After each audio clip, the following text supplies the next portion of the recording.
And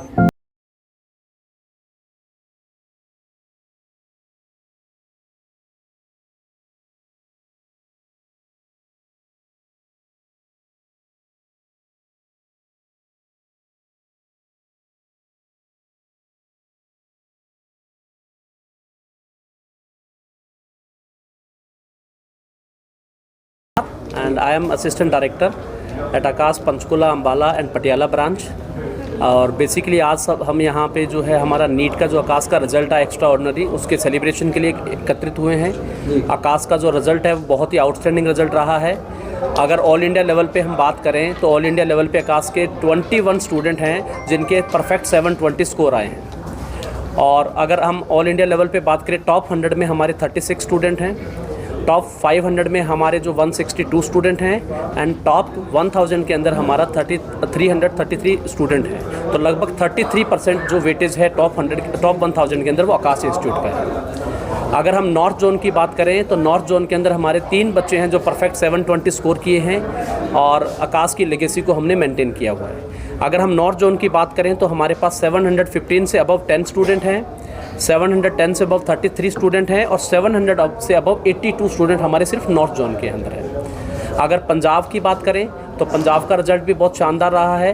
Punjab का हमारा top rank जो है 84 है, जो कि जलंधर से आया है करणवीर सिंह। पंजाब के अंदर हमारे जो 715 से अबव 5 स्टूडेंट हैं, 710 से अबव 10 हैं और 700 से अबव 24 स्टूडेंट हैं। पटियाला ब्रांच की बात करें तो पटियाला ब्रांच के अंदर हमारा जो टॉप स्कोर है वो 196 रैंक है, 715 मार्क्स, जो कि तनिष्क मेरे साथी बैठे हैं। तो ओवरऑल जो है रिजल्ट पूरे आकाश सिस्टम का बहुत ही ब्रिलियंट रहा है। इसके लिए मैं पेरेंट्स को, स्टूडेंट्स को और हमारे सभी टीचर्स को, हमारे सिस्टम को, सबको बहुत बहुत कॉन्ग्रेचुलेट करना चाहूँगा। और हमें उम्मीद है कि जो बच्चे हैं दूसरे जो भी जिनके अभी मार्क्स अगर कम आए हैं तो मैं उनको भी कहना चाहूँगा कि उनको भी परेशान होने की ज़रूरत नहीं है। उन्होंने भी बहुत मेहनत की है और अगर वो पॉजिटिव माइंडसेट के साथ काम करेंगे तो उनका भी निश्चित इस बार सिलेक्शन हो जाएगा। तो आजकल ना कंपटीशन बहुत बढ़ रहा है बच्चों में और बच्चों में स्ट्रेस भी बढ़ता है। आकाश ऐसा क्या कर रहा है कि कंपटीशन तो जीते लेकिन स्ट्रेस कम रहे? इसके लिए सर हम जो है हमारा जो पॉलिसी रहता है स्टूडेंट फर्स्ट, तो हम हर चीज़ में स्टूडेंट को पहले लेके चलते हैं। इसके लिए हमने एक मेंटरशिप प्रोग्राम बनाया हुआ है। हम जो भी हमारे स्टूडेंट्स हमारे पास आते हैं उनके लिए मेंटर्स अलोकेट करते हैं। उनके साथ मेंटर्स जो है हर 15 डेज़ के अंदर कंटिन्यूसली कनेक्ट करते रहते हैं। बच्चा कोई प्रेशर ले रहा है या बच्चे के ऊपर कोई बर्डन आ रहा है, इस तरह की चीज़ें हम एनालिसिस करते हैं, पेरेंट्स के साथ डिस्कस करते हैं, बच्चे को भी मोटिवेट करते हैं और पेरेंट्स को भी मोटिवेट करते हैं। स्कॉलरशिप वगैरह का भी प्रोग्राम रखते हो? हाँ जी। हमारे जो बोर्ड टॉपर स्टूडेंट हैं उनके लिए स्कॉलरशिप रहती है। अभी नीट के अंदर जिन बच्चों के 600 अबव मार्क्स हैं उनके लिए स्कॉलरशिप रहती है।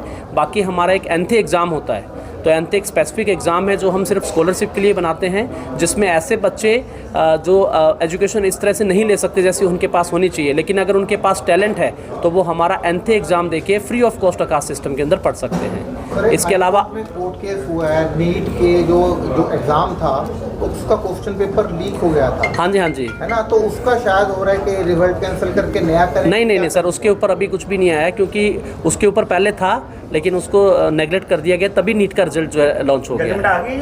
नहीं उसका वैसे इतना इफेक्टिव हुआ ही नहीं है सर, क्योंकि वो अगर होता तो रिजल्ट आता ही नहीं सर। लेकिन कोर्ट केस पेंडिंग चल रहा है। हाँ जी, पर अभी उसके बारे में अभी इतना कुछ हम कह नहीं सकते। अगर बाद में अगर एडमिशन हुई बाद में उसका नहीं, बहुत मुश्किल है सर उसका, अगर ऐसा होता है। हाँ जी, उसका बहुत मुश्किल है। ठीक है जी, थैंक यू। कुछ 715 आए थे मेरे उसमें, और क्या कहते हैं अगर बोल लूँ तो फिर जा तो कुछ था मतलब काफ़ी, जैसे कि बोलूँ जैसे कि बायो में जैसे कि एनसीटी की लाइंस वगैरह होती थी वहाँ पे, उसमें मेंस पढ़ा, उसमें मेन लगा वगैरह, जो जो फिजिक्स के क्वेश्चन वगैरह आते हैं वगैरह मेरे, वही जो बाकी सबको होते हैं वगैरह नॉर्मल वही थी मेरे साथ, ज़्यादा था नहीं मेरा। बेटा आमतौर पे कहा जाता है काफ़ी मेहनत करनी पड़ती है, खासतौर पर मेडिकल में स्टूडेंट्स, तो आपका तो क्लियर हो गया, और जो बच्चे अभी 10+1 में 10+2 में हैं, मेडिकल करना चाह रहे हैं, उनको आप क्या मैसेज देना चाहोगे, किस तरह से वो स्टडी करें ताकि आपके लेवल तक वो पहुँच सकें? तो जैसे अगर मैं बोल लूँ, मैं तो करूँगा एनसीईआरटी लाइन ऐसे से कर लो, क्योंकि जैसे मैंने जब से पढ़ना शुरू किया मेरे ठीक हो गई थी, सारे बायो मेरे अच्छे से। और अगर बोलूँ तो क्वेश्चन प्रैक्टिस मस्ट है, मैक्सिमम क्वेश्चन प्रैक्टिस होनी चाहिए, नोट्स बाद में, फिर पहले क्वेश्चन प्रैक्टिस ही कर लो पहले, तो मैं ये कह रहा हूँ। तनिष्क क्या आप- शेड्यूल आप रहता कितने घंटे था रोज मेहनत करते शेड्यूल क्या रहता था, क्योंकि कोई भी मेहनत करने के लिए उसका एक शेड्यूल होता है, और क्या गोल ऐसा माइंड में रख के चलते हैं और कि आपने ये गोल अचीव किया? मतलब मैं अगर बोलूँ स्टार्टिंग में एकदम से इतना बड़ा टारगेट चाहिए नहीं, पहले धीरे धीरे करके लेके आ रहा था मैं एक तरह से। जैसे कि बोलूँ स्टार्टिंग 720 लाने नहीं, जैसे कि पहले कभी 600 पे आया, फिर 650 पे करा, फिर उसको फिर मेंटेन करा, फिर आगे करा, वो करा मैं तो ऐसे कर करके, क्योंकि स्टार्टिंग में तो नहीं हो सकता ऐसा। फिर वही जैसे कि जितना सफिशिएंट चाहिए, जैसे कि अगर बोलूँ कि इस टॉपिक को अगर इतना टाइम चाहिए उतना दिया है, ये नहीं बोलूँ कि एक ही टॉपिक को 10-15 घंटे दी थी, वो नहीं करा मैंने ऐसे करके, जितना चाहिए उतना दिया मैंने। तो कैसे देखते हो क्रेडिट किसको जाता है, टीचर्स को, पेरेंट्स को, इस चीज़ का जो सारा वही सब कुछ दोनों को भी ज़्यादा टीचर वो पेरेंट्स हैं वो भी ऐसे बोल रहे हैं जब पढ़ रहे हैं कुछ एक्स्ट्रा काम नहीं दिया, और जो टीचर्स हैं अगर बोलूँ तो फिर उन्होंने भी जैसे जब पूछे साथ देते थे जवाब वगैरह करके, नोट्स भी अच्छे प्रोवाइड करते थे, पढ़ाते भी बड़ा अच्छे थे।